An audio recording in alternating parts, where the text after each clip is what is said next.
Alors nous passons à notre dernier trajet d'un jeune en côte, pardon ? En IHP, excusez-moi, par l'équipe du groupe Epsilon avec le docteur Verdoot, Madame Michel, supervisée par le docteur Duroy. Je vous passe la parole. Voilà, donc moi je suis Philippe Verdoot, je suis le médecin responsable, bonjour François-Xavier, des IHP Epsilon. Je prends la parole 2-3 minutes pour expliquer le projet particulier par rapport aux jeunes, et puis je laisserai l'équipe et une de nos jeunes résidentes évoquer le parcours de transition qui est le sien, et je remercie déjà Iman pour cela. Vraiment c'est un effort que je n'aurais pas pu faire à son âge. Donc, les IHP sont nés en 2014, donc c'est 34 places ouvertes grâce à la COCOM pour le réseau Epsilon. Les 12 premières étaient des places d'IHP très classiques, 2 fois 6 places dans des maisons de ville pour des patients psychiatriques tout venant. Donc, comme les IHP assez classiques. Et puis, les 22 places restantes, on a fait l'hypothèse qui a été suivie par la COCOM de rendre les codes d'étudiants comme des IHP, c'est-à-dire d'agréer le lieu de vie de l'étudiant comme un IHP, ce qui permettait à ces personnes de ne pas lâcher le projet dans lequel ils étaient, projet d'études, etc. Donc c'est un peu le principe de Code Plus, avec donc l'idée de faire vivre ces jeunes qui sont à un moment freinés ou arrêtés dans leur développement et que ça n'ait pas d'implication dans leurs études, et donc d'accompagner ce suivi au plus près de soins dans la ville. Voilà. Donc je laisse Katia Michel, qui est psychologue dans notre unité, Anastasie Aléfé, qui est assistante sociale, Boris Chevrier, qui est infirmier et coordinateur, et encore un merci à Iman, qui est ici. Merci. Voilà, donc on nous a demandé de présenter une de nos jeunes. On a décidé on a choisi une jeune fille qui réside actuellement aux IHP Beckman, donc qui ne fait pas partie du projet Code Plus, parce qu'on trouvait qu'elle avait un parcours très intéressant. Elle a actuellement 22 ans, elle vous expliquera un peu son parcours, elle est passée par le CTHA avant d'arriver chez nous. Et ça fait à peu près 1 mois et demi qu'on prépare ces discussions à 4. Donc on a fait un groupe de travail à 4 et tout ce qu'on vous présente ici, on l'a construit ensemble. On a décidé de présenter ça sous forme d'échange parce que pour Iman, ça reste quand même une épreuve de venir parler de son parcours devant vous. Et donc, c'était plus facile de le faire par question-réponse. Donc, Anastasie et moi, on va poser des questions à Iman et Boris conclura l'intervention. Test. Ça marche. Voilà. Donc, à 16 ans, vous avez entamé un parcours en psychiatrie parce qu'il y avait des difficultés familiales avec des idées noires. Oui, je sais, c'est dur. Et vous avez commencé à Sanassia dans un service adulte parce qu'il n'y avait pas de place en pédopsychiatrie. Est-ce que vous pouvez juste nous expliquer comment ça s'est passé, comment vous êtes entrés, comment ça s'est passé avec l'équipe adulte? Ça va? Allez-y. Je suis très gênée. Mais en fait, ça s'est fait un peu par urgence. Et donc, je suis arrivée dans un service où il n'y avait que des adultes. Ah, c'est très gênant. En plus. Et donc, ça a été très confrontant aussi.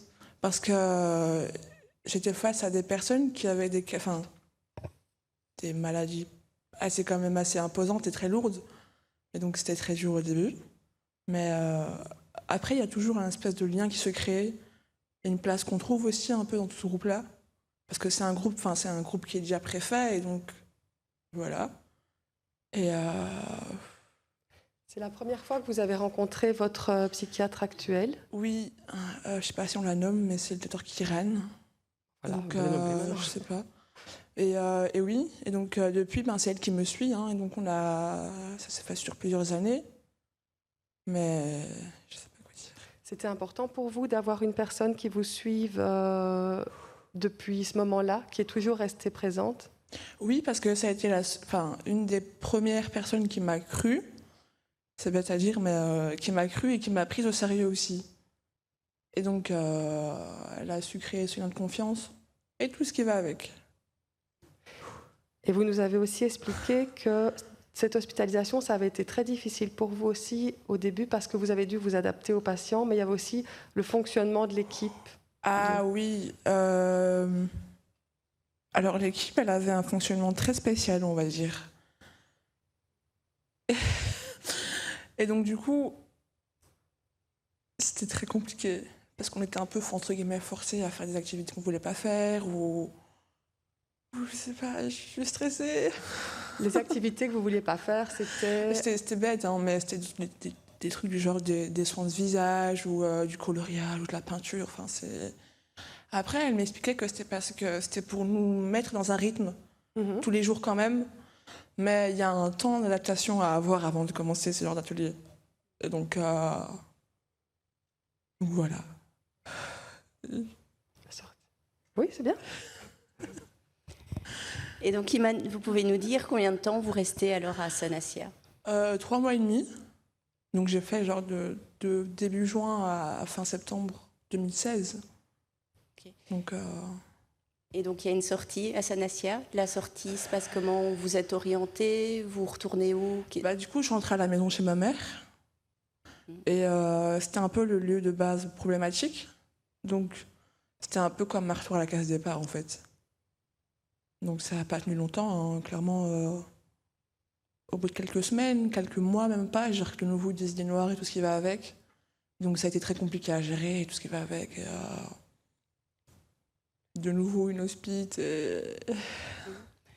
Quand on a préparé ici le colloque, vous nous disiez que vous aviez pensé, vous, à un moment, à un service d'aide à la jeunesse. C'est spécial à dire, mais je crois que oui. Enfin, j'aurais aimé qu'à l'époque on me dise ça comme solution. Parce que ça m'aurait évité peut-être plein de trucs par lesquels je suis passée. Donc... Qu'est-ce qui fait que vous n'avez pas demandé cette aide? Parce que c'était... En fait, déjà à la base, j'étais dans une situation de danger, entre guillemets. Donc faire la demande, c'est être encore plus dans une situation de danger encore plus. Et à l'époque, ma psychiatre n'avait pas forcément compte d'à quel point c'était hyper trash à ce moment-là. Et donc elle n'a pas forcément pensé à ça non plus. C'est ça. Vous auriez voulu en tout cas qu'un professionnel à un moment vous propose cette solution d'aide vu que vous retourniez chez votre maman, quoi. Ouais. Okay. Et donc vous retournez chez votre maman, vous nous dites que ça se passe rapidement mal. Ouais. Et donc quoi, de nouveau des hospitalisations qui sont programmées? On repart de nouveau en hospice. Après, j'ai pas beaucoup de souvenirs très précis de ce moment-là, mais on repart très vite en hospice. Et de nouveau, c'est un temps d'adaptation, il faut trouver sa place, il faut faire ci. Et pour passer de nouveau dans des services d'adultes? Donc ouais, je fais beaucoup de services adultes. Et donc c'est pareil partout en fait. De nouveau, c'est se sentir en confiance, c'est être à sa place, ce qui va avec. Et donc première fois aussi, donc il y a les services adultes, mais vous êtes hospitalisé aussi dans un service de jeunes adultes. Et là, vous nous expliquiez qu'il y a quand même une différence entre un service adulte et un service jeune adulte. Ah, clairement, il y a une différence quand même, ouais. Mais déjà, il y a ce sentiment de se sentir dans un groupe, entre guillemets, plus à sa place. C'est bizarre à dire, hein, mais quand on est ado et qu'on est face à des adultes, c'est parfois très compliqué. Mais avec le service jeune adulte, ce qui était cool, c'était qu'on avait vite ce lien de créer. Et donc on avait cette dynamique de groupe où on s'entraidait aussi, où on passait notre temps ensemble et tout ce qui va avec. Oui, et donc aussi, vous nous disiez qu'il y avait eu une gestion de groupe aussi qui était compliquée, le fait d'être dans un service avec des personnes du même âge. Oui, alors ça c'est plus au CTHA, mais oui, il y a ce groupe qu'il faut gérer et parfois il y a pas des embrouilles, mais parfois on peut être à 15 contre une seule personne du même groupe, dans le même service, et donc c'est très compliqué des fois. Ok, donc vous nous parliez aussi du CTHA. Donc après ces épisodes de plusieurs hospitalisations, le docteur Kieran vous propose une hospitalisation dans un service ado cette fois-ci. Oui. Et je veux juste revenir sur le service jeune adulte. Vous nous aviez dit aussi que ce qui était chouette dans les services jeunes adultes, c'est que vous n'alliez pas aux activités organisées pour tous les patients, mais vous créez vos propres activités entre jeunes adultes. Oui. Et donc, en fait, vous aviez des activités, mais que vous... Ça, c'est entre nous, en fait. Que vous faisiez entre vous. C'était beaucoup plus chouette et dynamique qu'une activité avec d'autres patients qu'on ne connaît pas. Et ça vous convenait mieux comme activité? Quand même. Hein. Ouais. Je trouvais que c'était important. Et du coup, le CTHA, comment ça s'est passé, l'arrivée là-bas, dans cette fois-ci un service ado? Du coup, de nouveau, il faut arriver dans un service, il faut reprendre sa place, tout ce qui va avec. Il faut se dire qu'on est 14 jeunes de 15 ans à 20 ans. Et parfois, il y a un décalage de maturité énorme. Et donc, ça demande forcément, du coup, une adaptation et un temps aussi, du coup, d'intégration. Et parfois, c'est très chaud dans ce genre de groupe parce que ça part très vite en cacahuète et on dispute pour un rien et tout ça. Enfin, il y a un espèce d'effet de groupe comme ça où un suit tout le monde et du coup ça fait un grand groupe. Et moi, bizarrement, à travers ça, j'ai un peu trouvé une place de médiatrice dans le sens où c'était possible que l'équipe soit tellement occupée par d'autres trucs plus importants que les bêtes disputes de rien du tout, que j'essayais beaucoup d'arranger les problèmes qu'il y avait entre-temps. Bon, ça marchait généralement, ça marchait assez bien. Donc c'était cool, mais du coup, c'était aussi une bonne énergie, une bonne ambiance quand ça allait bien. Et de nouveau aussi un temps d'adaptation et de confiance. Donc cette place de médiatrice dont vous parlez, c'est, si je me souviens bien, la première fois que vous trouviez une place à vous dans un groupe, un rôle. Oui. Et ça, c'est ça qui a été très positif pour vous dans le groupe, d'avoir votre place? Oui. Et alors, je vois aussi que vous vouliez souligner que c'était la première fois qu'une institution comprenait qu'il fallait que vous preniez du recul avec votre famille. Ah oui, alors ça a quand même mis du temps qu'ils comprennent, mais ils ont fini par le comprendre. Et ça s'est passé comment, donc, ça? Ça a été très compliqué parce qu'il fallait trouver un lieu de vie autre que chez ma mère. Et en même temps, on était pris par le temps parce qu'il ne me restait plus beaucoup de temps là-bas, justement. Et donc, peut-être en un mois de temps, j'ai dû taper une dizaine de préadmissions et tout ce qui va avec. Donc, voilà, ça s'est fait un peu... Donc, une sortie quand même accélérée. Un mois pour tout vous préparer. Oui. Et donc, vous disiez aussi qu'au niveau de la temporalité, donc vous êtes resté 9 mois au CTHA? Je suis restée là-bas 9 mois, oui. Et donc, j'ai un bug. 6 mois 9 mois 9 mois. 9 mois. Mais en fait, d'abord, on commence par 6 mois et il y a un bilan au bout des 6 mois. Ouais. Et pendant le bilan, on demande si on veut prolonger ou pas pendant encore 3 mois et demi de plus, quoi. Donc voilà. Et donc il y a cette sortie qui arrive, et donc vous nous expliquiez que vous avez dû enchaîner alors plein d'entretiens dans différentes institutions pour trouver un lieu de vie. Oui. Donc je faisais littéralement plus les ateliers là-bas parce que j'étais tellement dehors que je faisais plus rien là-bas. Et c'était dur parce qu'il fallait courir à droite à gauche, avoir un revenu et tout ce qui va avec. Et donc, rien de tout ça n'a été préparé avant de sortir. Donc, tout s'est un peu fait au niveau financier après la sortie. Et donc... Et donc, voilà. après, voilà, vous postulez. vous postulez, vous déposez les candidatures dans des habitations protégées. Vous nous dites que vous avez été confronté parfois à plusieurs entretiens de candidature et parfois sans réponse aussi à tout. Pour la plupart, j'ai eu aucune réponse en retour. Donc, mais ce que je trouve dommage, c'est qu'à la fin de ce genre de split, on n'a pas assez de choix en tant que jeune adulte que pour avoir largement le choix de choisir un lieu où on se sentira bien et bien. Et donc, je trouve qu'il manque des endroits ou des lieux appropriés pour ça, en tout cas, pour les jeunes ou les jeunes adultes. Où il y a une transition entre un service ado et un lieu de vie adulte. Et donc du coup, après j'ai été chez mon ex à l'époque. Donc vous sortez du CTHA sans rien alors? Sans rien. Donc il y a un espèce de mini suivi qui est mis en place pendant même pas un mois. Et après, ça a arrêté. Voilà. Pas envie de... Et donc, entre-temps, j'ai été aidée par une personne pour m'inscrire au CPAS, tout ce qui est démarche à ce niveau-là et tout ça. Donc ça a été fait assez rapidement aussi.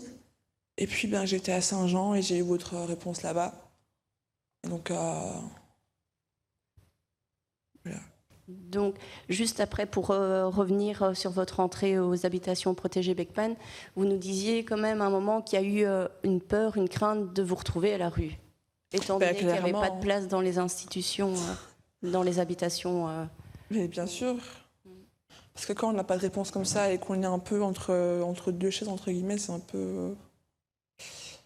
peu compliqué. Parce que du coup, on ne sait pas où on va aller. Et voilà. On ne sait pas où on va dormir ce soir, donc c'est un peu compliqué, quoi. Ouais. Mais après, c'est pas grave.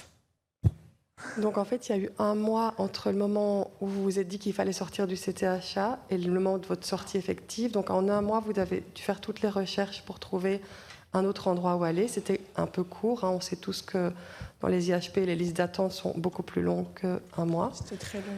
Et c'est ça qui suscitait cette crainte, puisqu'on vous a parlé à l'époque du SAMU social, ou je ne sais plus quelle maison d'accueil. On parlait de tout ça, ouais, SAMU social, CASMU, tout ça. Voilà. Et ça vous avait fait, vous avait fait peur.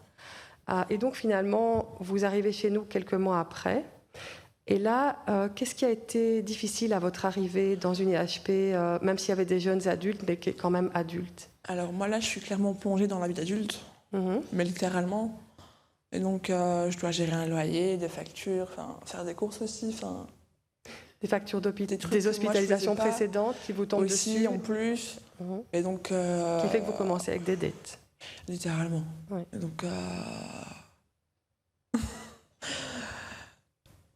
donc, plein de choses compliquées au niveau administratif auxquelles vous n'étiez pas du tout préparé du jour où vous êtes passé du côté adulte de l'institution. Et voilà, et donc j'ai un peu tout appris sur le tard. Et donc, ouais.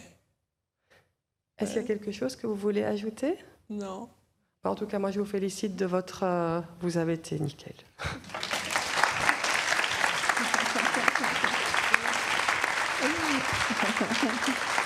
Merci, Iman. Donc, pour conclure rapidement... Donc à l'issue de ces quelques semaines où on a reparlé de votre parcours tous ensemble, il y a des éléments qui nous ont paru saillants, notamment la succession des hospitalisations que vous avez vécues à partir de vos 16 ans. C'était une succession d'hospitalisations dans des services adultes. Ce n'était pas toujours facile. Et jusqu'à vos 19 ans où là, vous arrivez en pédopsychiatrie. Donc c'est particulier, c'est un peu à rebours comme ça. Mais voilà, j'imagine que ce n'est pas forcément des mauvaises orientations, ou c'est pas qu'on vous a envoyé au mauvais endroit, c'est que quand survient la crise et le moment où il faut une hospitalisation, on prend les places qu'il y a dans le réseau disponibles là tout de suite maintenant. C'est ça.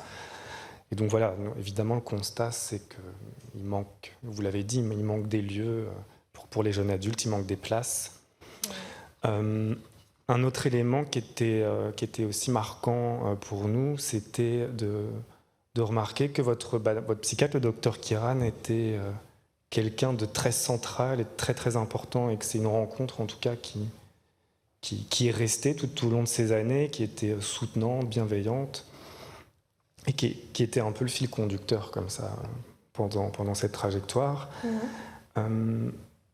Et donc nous, évidemment, en tant que structure d'habitation protégée, on est hyper sensible à tout ce qui fait ressources en dehors de l'hôpital. Et donc voilà, ça pour nous c'est un élément essentiel. Mais on se disait aussi que probablement il aurait été intéressant qu'il y ait d'autres acteurs, d'autres personnes peut-être avec des orientations plus psychosociales, du type référent de proximité. Ça c'est des choses qui sont discutées dans Raisonne, mais voilà, des intervenants qui puissent venir vous soutenir dans des démarches, dans des accompagnements, dans des choses plus administratives. Donc ça, c'est des missions qui sont déjà remplies par des équipes mobiles, des SPAD, des assistantes sociales en centre de santé mentale. Enfin, il y en a plein de possibles. Et donc voilà, nous, on pense qu'il y a un renforcement de ce côté-là, quelque chose à creuser, à renforcer pour venir soutenir les jeunes qui ont un parcours qui ressemble au vôtre. Voilà, je clôture ici et encore un grand merci, Iman, de votre présence. Merci à vous.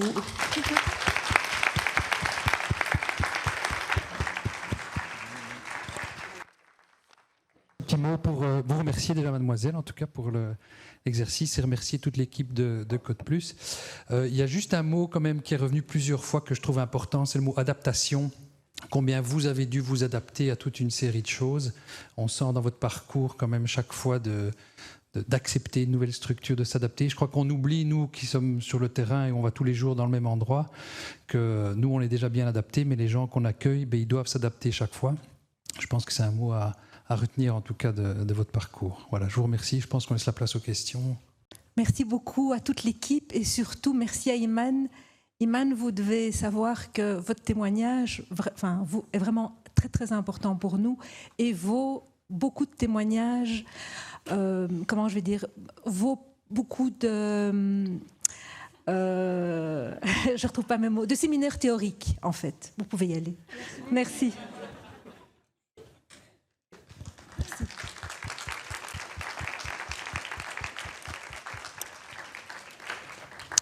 Eh bien, nous allons passer aux questions-réponses. Alors, malheureusement, Maître de Théroigne a dû partir pour des raisons personnelles.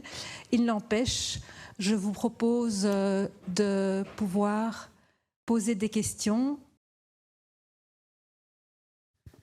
Merci. Je me demandais ce qui se faisait en prévention dans les écoles, puisqu'on voit qu'on est quand même dans un monde en transition et que c'est tellement... difficile pour les jeunes, même ceux qui ont des bases plus solides pour affronter la vie, c'est compliqué pour eux aussi. C'est un moment de crise, un moment de guerre, post-Covid, avec les changements climatiques.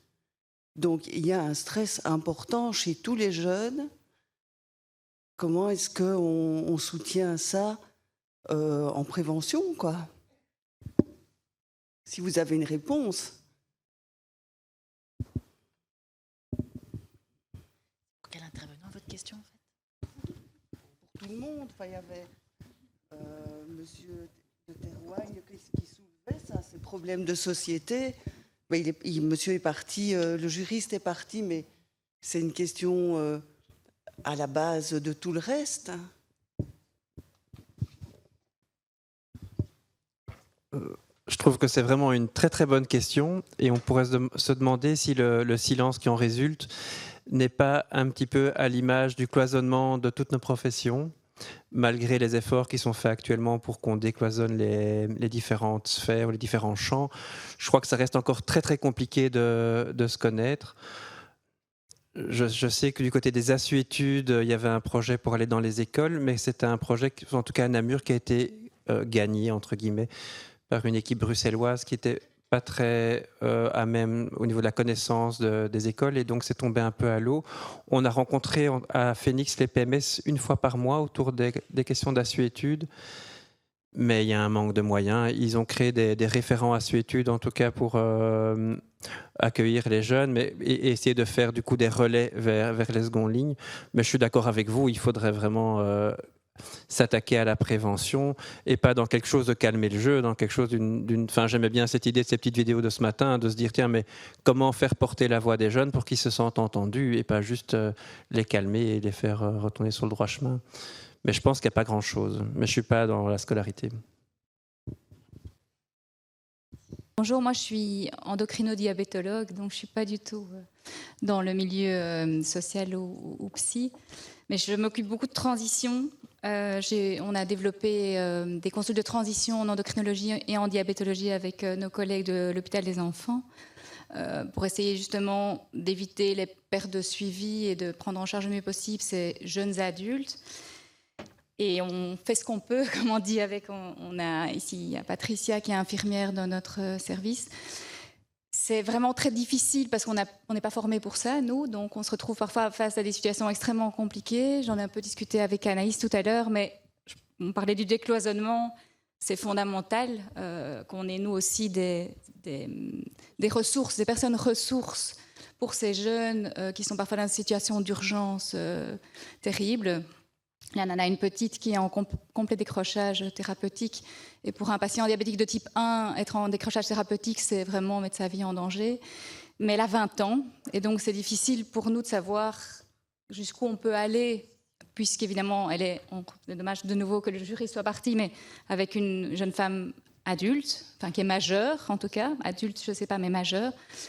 Et on la soutient à un bout de bras, on fait ce qu'on peut. Elle a rendez-vous chez Anaïs dans pas longtemps. Mais je ne sais pas dans quelle mesure on doit, à un moment donné, téléphoner aux parents ou à la mère, parce que les parents sont séparés, donc la situation familiale est compliquée, mais qu'il y a une mère qui a l'air d'être d'être complètement perdue. Et donc c'est vrai qu'on entendait le témoignage de la maman de cette jeune fille anorexique, mais des parents comme ça, il n'y en a pas tout le temps. Il n'y a pas toujours ces parents qui ont ces ressources-là. Il y a des parents qui n'ont pas du tout de ressources. Et en l'occurrence, je pense que c'est une mère qui n'a pas du tout de ressources. Et donc, c'est la difficulté de se dire, on a une jeune fille en danger. Et donc, on peut être dans de la non-assistance à personne en danger, mais en même temps, on est dans une relation de confiance qu'on ne veut pas rompre. Et donc, qu'est-ce qu'on doit faire dans ces situations-là ? C'est très difficile. Elle a quel âge ? Elle a 20 ans. 20 ans. Et elle refuse que vous téléphoniez à sa famille ? Alors, c'est plus compliqué que ça. Donc, elle vit chez sa mère, elle vit dans sa chambre surtout. Donc, il n'y a même pas de repas en commun. Moi, je la suis que depuis le mois de juin, ça fait pas longtemps. Elle suit des études, mais elle va plus beaucoup au cours. Elle a coupé contact avec ses amis. Donc, il y a une vraie inquiétude par rapport au manque de ressources, justement, extérieures. La mère, je l'ai vue une fois. Et puis, elle n'est plus venue aux consultations. Et la patiente dit que sa mère ne s'intéresse pas à elle et s'en fout.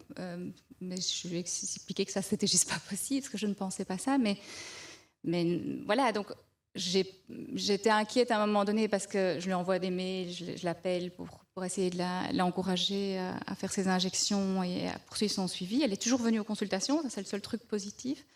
Mais j'avais plus de nouvelles depuis 10 jours, donc je n'avais plus de nouvelles à mes mails et à mes coups de fil. Donc à un moment donné, j'ai appelé sa mère pour juste être sûre qu'elle était là, qu'elle était vivante et qu'elle allait bien.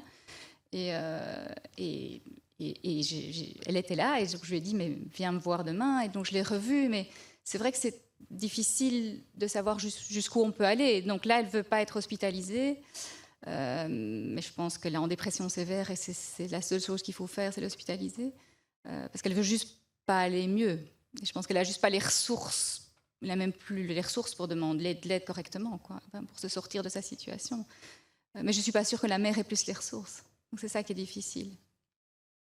Mais vous mettez en avant le fait que la transition ne se passe pas seulement, évidemment, dans le milieu juridique, psy, d'autonomie financière, mais aussi au niveau de certaines pathologies médicales. Exactement. Donc, chroniques.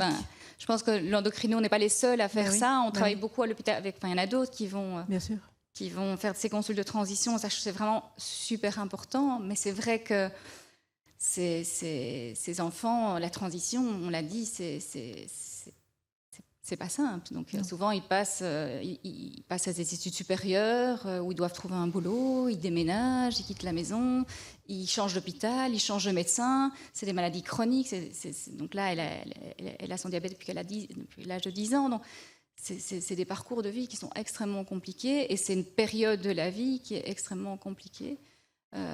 Et c'est vrai qu'on n'a pas toujours les ressources qu'on devrait avoir et c'est pour ça que c'est bien les journées comme aujourd'hui pour échanger et pour prendre des contacts et essayer de créer des liens et créer des choses ensemble parce qu'il y a un vrai manque. Je pense que c'est aussi la conclusion de tout ce qu'on a entendu aujourd'hui, c'est qu'il y a un vrai manque. On fait déjà plein de choses, j'ai entendu plein de choses formidables, mais clairement, dans ce qu'on a entendu, ce n'est pas encore assez. Mais il y a aussi un problème de moyens et de personnel. Les délais de rendez-vous, tous overbookés, on ne prend plus de nouveaux patients. Enfin, il y a un vrai problème de moyens pour répondre à la demande de cette période-là aussi. Tout à fait. Merci en tout cas pour votre intervention.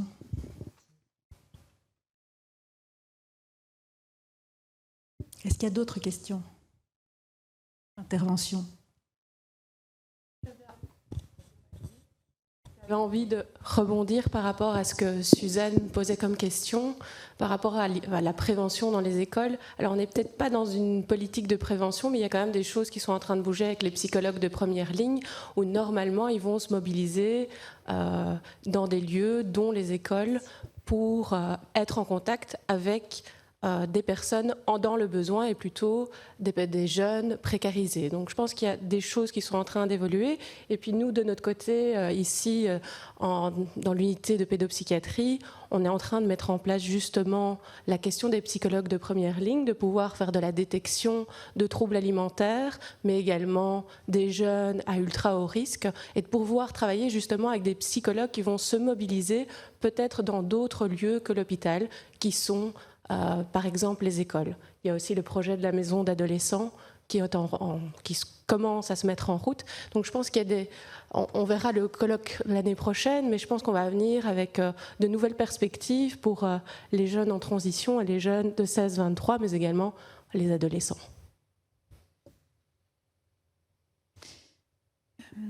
Ma question était pour le docteur Polis. En fait, vous avez mentionné que les parents de Naruto ont pris contact avec vous via des groupes. De quel groupe s'agit-il ? Ils ont pris contact avec une ASBL qui s'appelle Phoenix, qui est une ASBL qui accueille au départ des adultes. C'est un centre de jour qui se base sur la thérapie au niveau du collectif et qui a ouvert il y a 6-7 ans un groupe jeune qui fait vraiment un traitement autour des jeunes qui souffrent d'assuétude, avec un accueil du jeune et de la famille.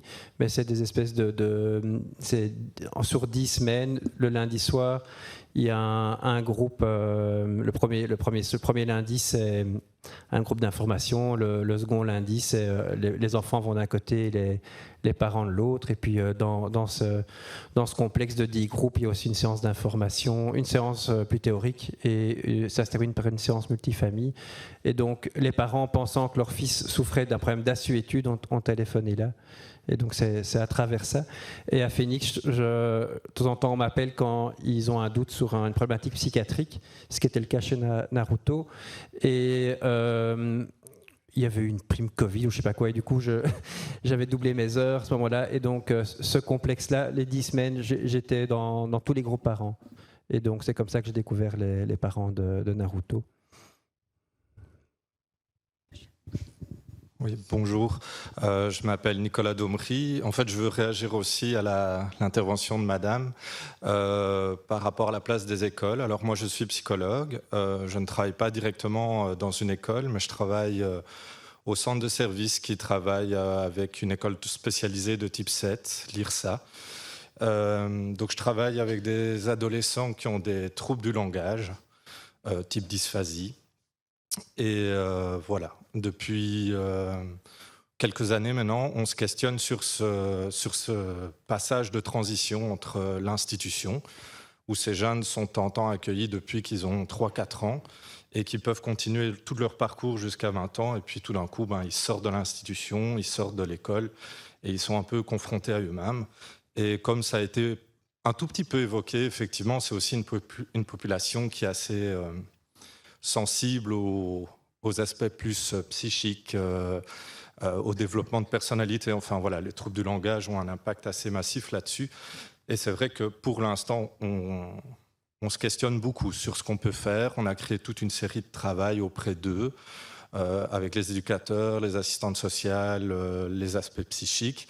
Avec les familles, on a créé des questionnaires pour les accompagner eux, les aider un peu à se projeter par rapport aux questions qu'ils ont, par rapport à ce qu'ils imaginent, à ce qu'ils entrevoient par rapport à l'après. Et idem au niveau des familles, parce qu'on s'est rendu compte quand même que beaucoup de familles restaient fort dans le flou entre l'avenir et la notion de la dysphasie de leur enfant. Quel impact ça va jouer par rapport à tout ça, et que souvent, tout ce qu'on avait travaillé pendant des années et qui pouvait donner vraiment des résultats positifs, très rapidement, si on avait des retours, ça pouvait vraiment se détricoter très très très vite en fait. Et donc on est en train d'essayer de soigner cette transition, on est encore vraiment en plein de réflexion là-dessus. Et voilà, et donc en tout cas je voulais dire et remercier tous les intervenants parce que ça aide à mettre en perspective et à voir que c'est une question qui traverse vraiment différentes réalités et voilà. Merci. Merci. Le moment de la clôture alors est arrivé. Je vais demander au docteur Teddy Kimungo, Endebik et Delip de me rejoindre pour conclure ensemble. Je vous remercie beaucoup d'être venus aujourd'hui et d'avoir participé au 3e colloque de la chaire de transition. Le premier, je vous rappelle, était « Quels soins pour les jeunes en transition ?» Puis le deuxième, en 2021, « Quelles avancées dans les soins pour les jeunes en transition ?» Le troisième, c'est « Quelle participation des jeunes en transition ?» Je vous donne rendez-vous l'année prochaine pour le 4e et dernier colloque, en tout cas dans le cadre de la chaire transition, qui sera état des lieux 4 ans après. Je vous remercie beaucoup d'être venu. Je remercie le professeur Delven qui n'a pas pu être là aujourd'hui avec nous, avec le professeur Delay et les 3 jeunes chercheurs qui ont beaucoup œuvré pour la mise en place de ce colloque. Merci professeur Nicolis.